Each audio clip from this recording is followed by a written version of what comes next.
La recaptura del narcotraficante más buscado del mundo, hablamos de Joaquín El Chapo Guzmán, plantea preguntas sobre los reacomodos que se pueden dar en las rutas del tráfico de sustancias ilícitas. ¿Qué repercusiones puede tener esto en Guatemala?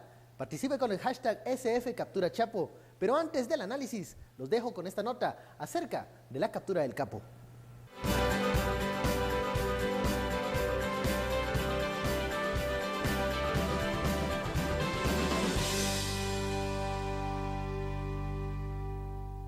Esta mañana, en el municipio de Los Mochis, Sinaloa, integrantes de las instituciones de seguridad del Gobierno de la República lograron detener a Joaquín Guzmán Loera. En una operación donde el Chapo fue capturado vivo, 5 integrantes de su último cinturón de seguridad perdieron la vida. Ahora México se enfrenta al reto de encerrar y juzgar al narcotraficante que en varias ocasiones se ha fugado de cárceles de máxima seguridad, burlándose de la justicia. Su captura fue oficializada por el presidente Enrique Peña Nieto en un mensaje en Twitter. Misión cumplida, lo tenemos. Se pone fin a una gigantesca operación de caza y captura iniciada el 11 de julio pasado, cuando el líder del cártel de Sinaloa se escapó por un túnel de la cárcel de máxima seguridad del Altiplano. Joaquín fue capturado por un inmueble de la localidad donde irrumpieron los comandos de la Marina y dieron con él. En las redes sociales se han difundido varias imágenes del operativo de los efectivos de la Marina, los cuales vigilaban e inspeccionaban las coladeras que llevaban al drenaje. En el operativo también fueron confiscados 2 vehículos blindados, detalló la dependencia en un comunicado emitido esta tarde. Bienvenidos a Sin Filtro este viernes 8 de enero en la antesala del fin de semana. En esta oportunidad vamos a hablar sobre una noticia que ha dado la vuelta al mundo, la captura de Joaquín Guzmán Loera, mejor conocido como el Chapo Guzmán, este narcotraficante, y qué implicaciones tiene esto en todo el tema de las redes de narcotráfico, incluso que pueden tener algunas repercusiones en Guatemala. Usted puede participar de este análisis con el hashtag #SFCapturaChapo. Y bueno, pasemos con los analistas. Una bienvenida calurosa ya en esta antesala de fin de semana. Fernando Espina y Daniel Herring. Hola, Ben, buenas noches. Bueno, la primera pregunta que no se ha aclarado de parte del gobierno mexicano, pese a que el presidente Enrique Peña Nieto con bombos y platillos anuncia la captura del Chapo Guzmán, es ¿qué va a pasar con este narcotraficante? ¿Será extraditado? ¿Se quedará en México? Algunas personas incluso vaticinan una posible fuga en los próximos meses. Él mismo ha vaticinado en su cuenta de Twitter una tercera vez. La frase está y muy la bien. tercera puede que sea la vencida. Daniel, ¿qué va a pasar con ese escenario? Yo creo que esto es una prueba de fuego para el presidente Peña Nieto. La primera fuga del Chapo fue un golpe durísimo a su imagen en un momento que ya estaba bastante debilitada y dio una sensación de debilidad de las estructuras institucionales muy grandes, y sacarlo a Estados Unidos, la extradición siempre ha sido una estrategia de país que no tiene esa fortaleza. Yo creo que más bien lo que va a hacer él es decir, no, son las instituciones mexicanas las que se van a quedar con el Chapo. Si simplemente lo saca del país, eso es Colombia cuando no podía lidiar con narcos, los tiraba a Estados Unidos, o nosotros, Guatemala, que con los grandes narcos no hay casos abiertos por el sistema judicial guatemalteco contra grandes narcos, se los damos todos a Estados Unidos para que lidien con ello. Creo que Peña Nieto y México están en otro nivel en la discusión, y yo creo que va a ser más bien que se lo van a quedar. Yo creo, ven que, bueno, primero tenemos que ver cómo está en la institucionalidad, los convenios internacionales de extradición y el derecho penal en México. Si es parecido a la situación que nosotros tenemos en Guatemala, si él ya fue condenado por un delito en México, está obligado a cumplir esa condena en México. Eso quiere decir que la extradición únicamente sería una opción al finalizar la condena que le fue impuesta en México. Al finalizar esta condena, él podría ser extraditado a Estados Unidos si Estados Unidos solicita su extradición por un delito cometido en su territorio o que haya tenido algún vínculo como lavado de dinero con el territorio. Y el escaparse es un delito adicional que va a aumentar. Tiene que juzgar. Exacto. Pero por otro lado, bueno, también yo diría que, como ya él mismo lo vaticina, ¿verdad?, la fuga va a ser siempre una opción. Y acá nosotros tenemos que tomar en cuenta que el narcotráfico hace este tipo de daño, ¿verdad? Este tipo de daño a institucionalidad, y aunque como bien lo decía Daniel, México tiene una institucionalidad un poco más fuerte que la que nosotros tenemos en Guatemala, siempre estamos hablando de que hay voluntades que se pueden comprar, y con la cantidad de dinero que el Chapo Guzmán tiene, ya lo hizo 2 veces, nada va a evitar que lo haga una tercera vez. Entonces también nosotros podemos plantear y preguntarnos si estas cosas suceden en los países del primer mundo, si hemos oído este tipo de fugas en Estados Unidos, si hemos oído este tipo de fugas en Europa, ¿verdad? Entonces, en América Latina tenemos una tendencia donde la institucionalidad es débil y donde tenemos funcionarios públicos que están al cargo del sistema penitenciario, que son la cadena, la parte más vulnerable del eslabón. Entonces siempre pueden ser Ustedes comprados. mencionaban algo, la debilidad institucional. En el caso de Guatemala muchas veces se tiende al proceso de extradición, no se ha iniciado un proceso en donde la justicia local condene a uno de estos personajes socialmente conocidos, oye, porque todas las personas saben quiénes son los grandes jefes de estas organizaciones criminales. Pero también cómo llega el narcotráfico a tener ese nivel de influencia en el caso mexicano, de permitir la fuga, como fue en esta segunda ocasión con un túnel muy hollywoodense, y en el caso de Guatemala, a tener autoridades locales que les son serviles y que cumplen órdenes de estas estructuras.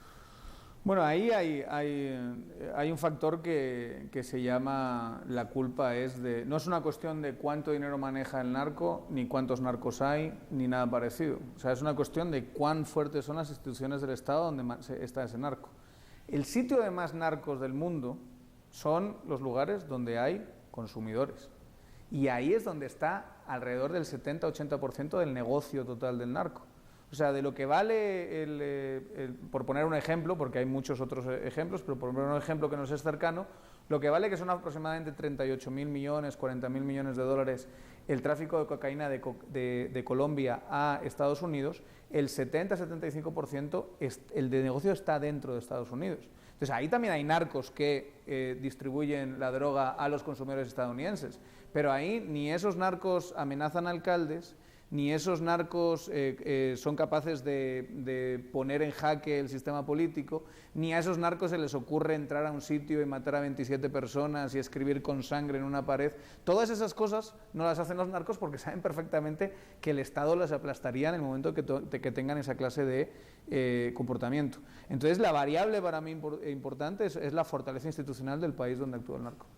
Yo agregaría a esto, Ben y Daniel, que si nosotros vemos el narcotráfico, como bien lo decía Daniel, tiene destinos específicos. El primer mundo, los consumidores que están en Estados Unidos, los consumidores que están en Europa, mayoritariamente, aunque también hay consumidores en todos estos países. Pero sí, es una parte importantísima. Es una parte importante. Sin embargo, como la droga, principalmente la cocaína, es procesada, fabricada en Colombia, entonces tiene que tener una ruta de llegada. Y en esa ruta de llegada la droga lo que va haciendo es viendo dónde consigue los mejores espacios para poder transitar de la forma más barata. Y más ágil. Y más ágil, y en ese transitar es donde nosotros nos encontramos en el camino, Guatemala. ¿Y qué es lo que pasa con Guatemala? Guatemala es un país que tiene unas estructuras institucionales sumamente débiles.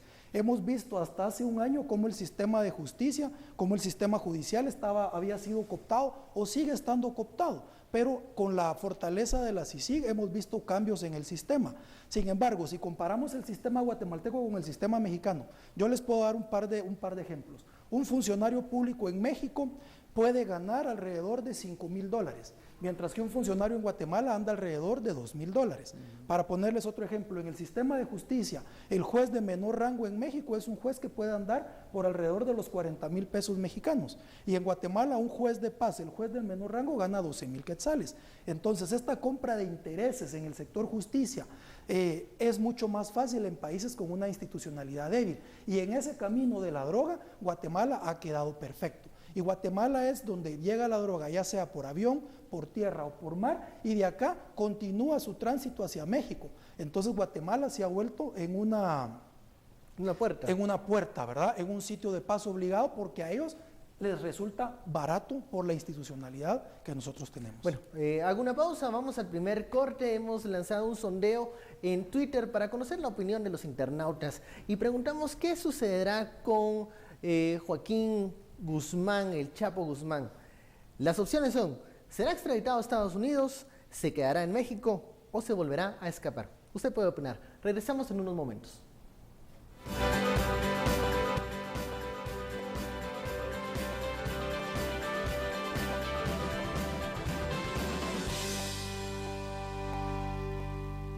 Regresamos a Sin Filtro y en el inicio del programa le hablamos de un sondeo que hemos lanzado en Twitter para conocer la opinión de los internautas. ¿Qué pasará con el Chapo Guzmán? Y bueno, estos son los datos preliminares. Un 46% opina que será extraditado a Estados Unidos. Un 40% es de la idea de que se volverá a fugar, que se volverá a escapar. Y un 14% cree que el gobierno mexicano preferirá tenerlo en el país para pues legitimar un poco lo que hablábamos, ¿no? De que pueden manejar la situación. Luego uno se pregunta qué tiene que ver el tema del Chapo Guzmán con Guatemala. Bueno, el tema del narcotráfico es ya una situación regional. Incluso en el caso de la línea, el expresidente Otto Pérez Molina se refirió a la primera ocasión en donde se detuvo a este narcotraficante y donde él dice dirigió la operación y también donde se negó a recibir un soborno. Escuchemos estas palabras y recordemos lo que dijo el exmandatario.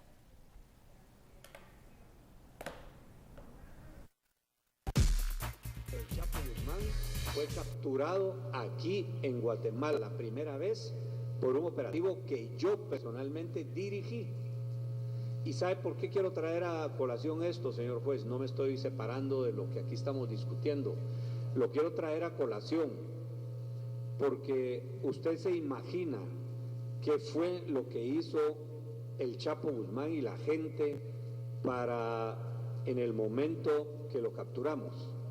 Pero le puedo decir que el ofrecimiento que tuvimos en ese momento de la captura podría subir 10 o 15 veces más lo que ahorita me están señalando a mí, y lo hubiera podido hacer y no lo hice porque no va con mis principios.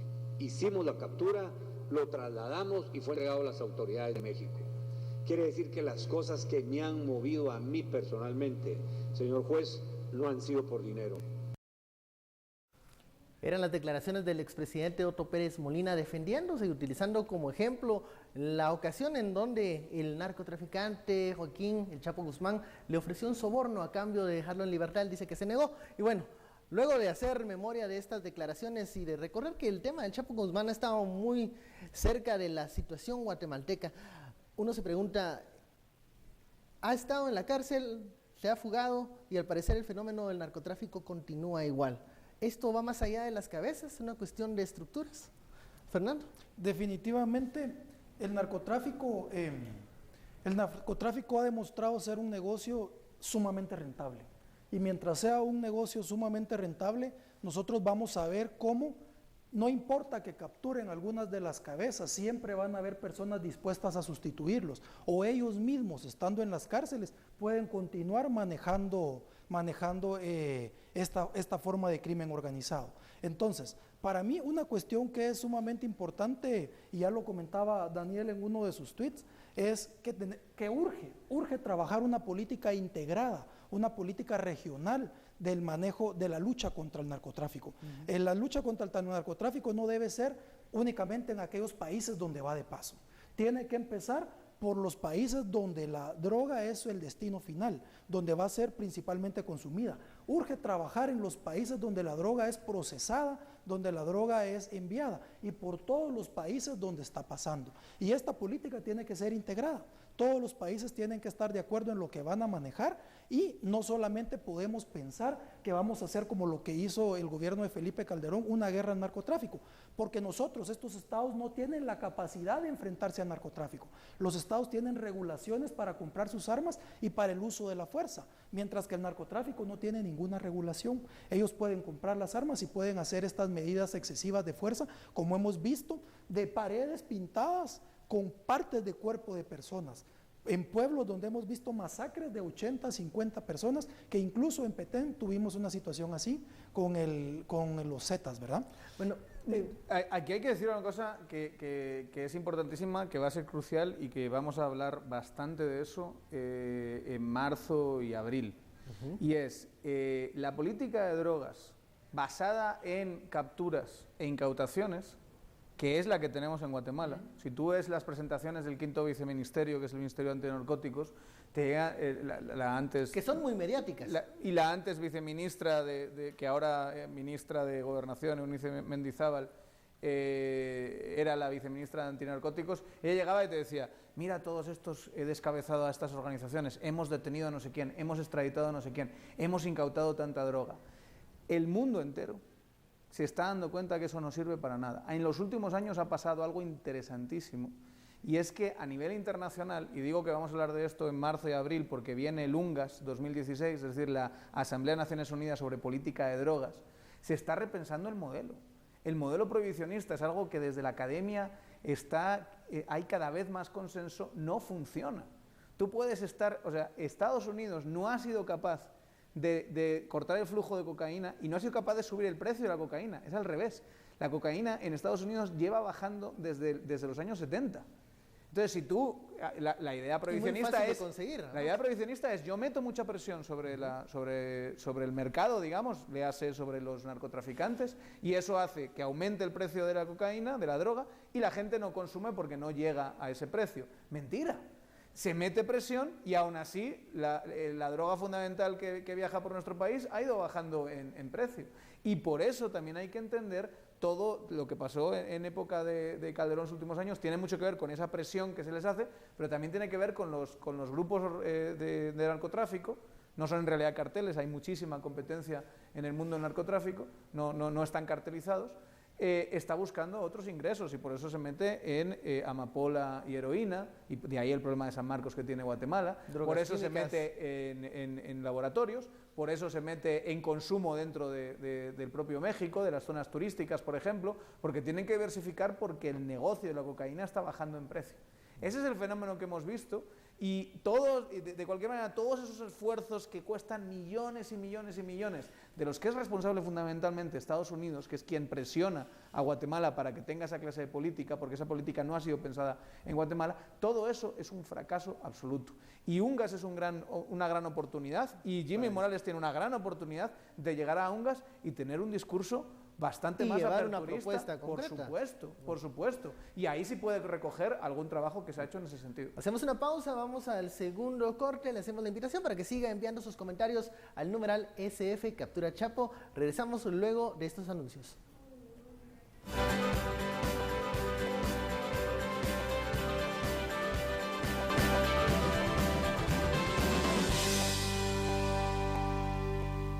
Regresamos a Sin Filtro y los mensajes de la audiencia llegan a este foro en donde se está discutiendo qué hay detrás de esta captura del narcotraficante Joaquín El Chapo Guzmán. Y bueno, tenemos el primer mensaje de Juvenal Fuentes que nos dice: la captura, ¿por qué la violencia? Una pregunta, ¿por qué la violencia, el crimen organizado y el narcotráfico no disminuyen? Todo lo contrario, pese a esta captura.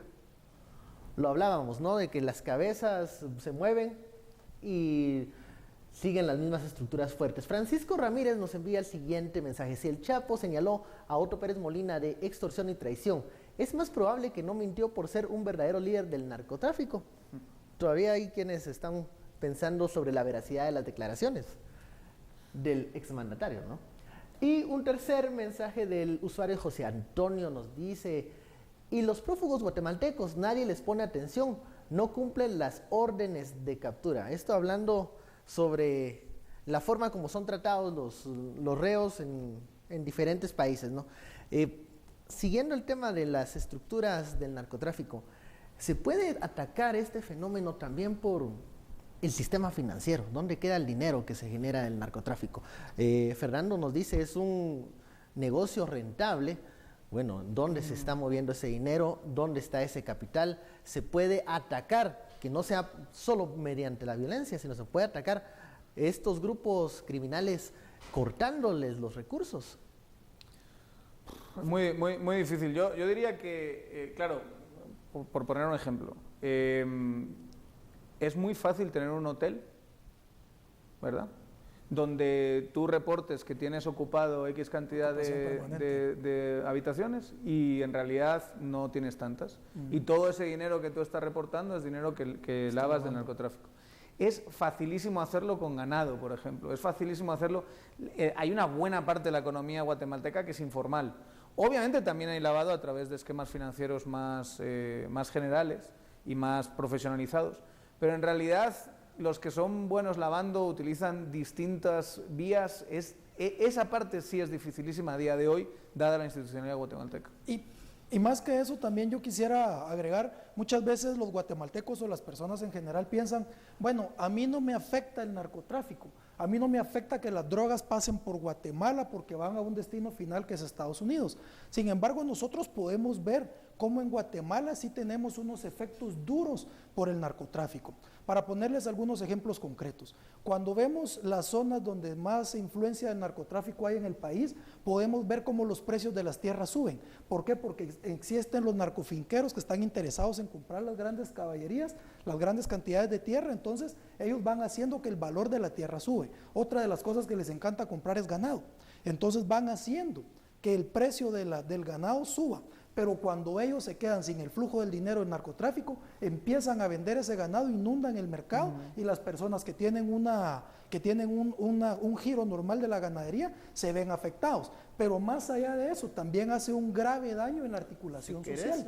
Porque en los lugares donde estamos hablando de articulación social, donde tenemos una comunidad que siempre ha estado tratando de trabajar dentro de la legalidad, viviendo con escasos recursos, de pronto se asienta una gran persona, un narcotraficante o un narcofinquero que tiene como principal objetivo continuar con el movimiento de la droga, lo que esta persona va a hacer es involucrar a los que están alrededor, les va a pagar más de lo que ellos pueden ganar dentro de la legalidad. Entonces yo les diría, sí, todos nos vemos afectados. Nos vemos afectados a través de la compra del sistema de justicia, nos vemos afectados a través de la compra de los partidos políticos y los narcoalcaldes, nos vemos afectados a través de cómo manejan o mueven la economía y nos vemos afectados a través de la desarticulación del tejido social en las comunidades donde el narcotráfico se asienta. Interrumpo un momento nos avisan de producción que en este momento hay unas imágenes desde México en donde se está llevando a cabo esta presentación de Joaquín Guzmán Loera, conocido como el Chapo Guzmán. Estos son los momentos en donde le están haciendo la presentación del narcotraficante al equipo de prensa. Podemos escuchar el sonido ambiente.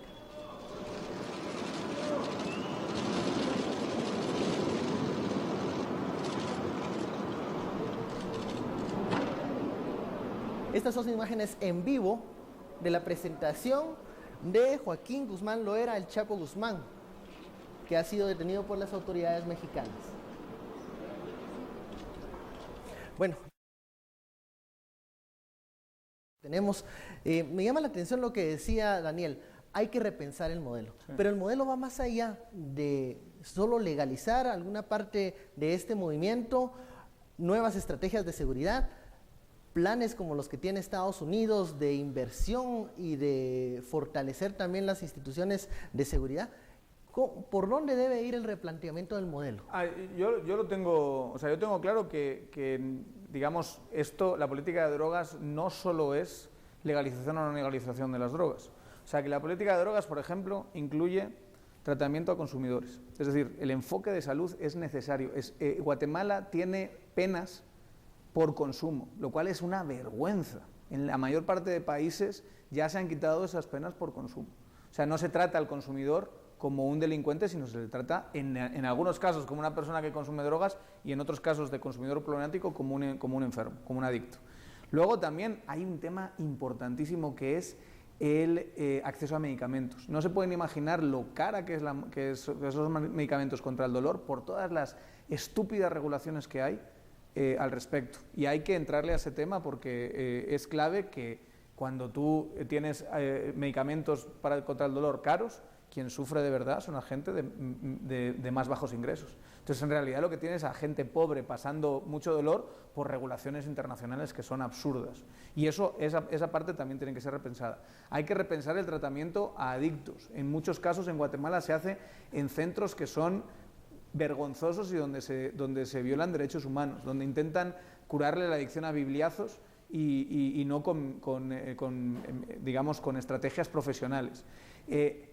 Es muchísimo más. Yo personalmente estoy a favor que también se vea modelos de legalización de drogas, Pero antes de ver modelos de legalización de drogas, tenemos que ver todas esas políticas que son necesarias para no tener un modelo prohibicionista. El presidente que va a tomar posesión la próxima semana, Jimmy Morales, ha tenido el discurso más básicamente, más simplonamente prohibicionista que yo he visto en todos los candidatos de las pasadas elecciones. No podemos ir a Naciones Unidas a hacer el ridículo cuando incluso Estados Unidos está cambiando su modelo de drogas y ahí está Colorado y ahí está Washington y ahí están todos los demás estados. Entonces tenemos que pensar en modelos que contemplen todas esas variables. Veremos una vez que presenta el presidente electo. Fernando, la conclusión, por favor. Mira, para mí una conclusión importante sería que mientras en nuestros países sigamos teniendo los niveles de pobreza, los niveles de desatención hacia la población, las faltas de oportunidades, el narcotráfico y la ilegalidad siempre va a ser una primera opción para estas personas que dentro de la legalidad no pueden encontrar una alternativa de vida. Otra conclusión importante para mí es momento, como decía Daniel, que todos los involucrados se sienten y que establezcan una estrategia en conjunto.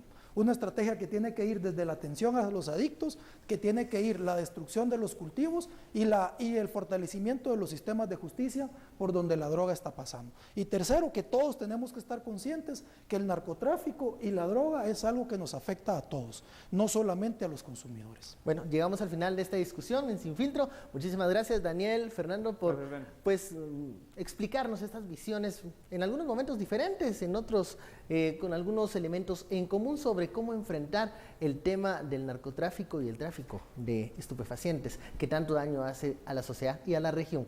Esto fue Sin Filtro. Les recordamos que estamos desde las 10 de la noche de lunes a viernes para conversar y analizar los temas de coyuntura y actualidad. Ya lo sabe, este es Sin Filtro, donde las conclusiones las saca usted. Tenga muy buenas noches.